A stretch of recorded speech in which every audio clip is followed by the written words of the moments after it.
Hey guys, welcome back to part 2 of our van build. So as you can see in the previous video, we just finished painting the flooring because next we were working on insulation of the floor and some sound deadening in all around the van. Here we use Kilmat just because it's the best option in the market and I highly recommend it as well.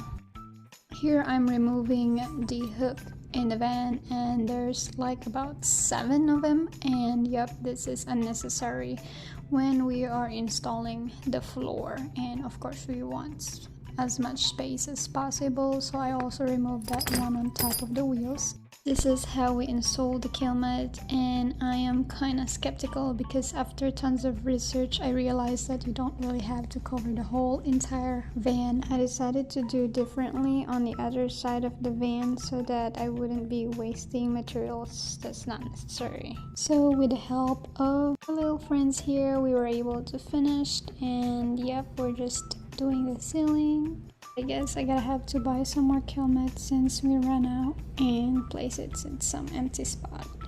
So we headed to Home Depot and get our flooring and insulation flooring. So we decided to go with 3x8 plywood and 1-inch Arctic foam board.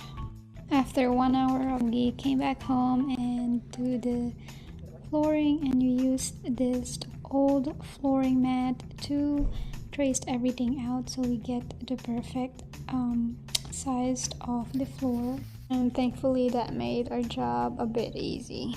We decided to draw a hole on our floor so that we can have an access from our spare tires underneath the rear backside of the van. And yep, after all that cutting, we test it out and see the fitting, if it fits perfectly before we even seal it. The reason why we decided to use the Arctic foam board as an insulation in our floor because we have decided to use a sandwich method where we layer our flooring. Thankfully, that is here to help us out and it made our job so much easy. In between of each layer, we'll be using a strong adhesive glue to make sure that there will be no squeaky sound in our floor. We are installing the final 2 pieces of our floorboard, and we use the trimmings from these 2 full boards so that we are not wasting materials at this point. We used heavy materials to push the floor, seal it together. And yeah, if you guys want to see the final outcome of our flooring, give us a heart and follow for more updates. Thank you guys for watching.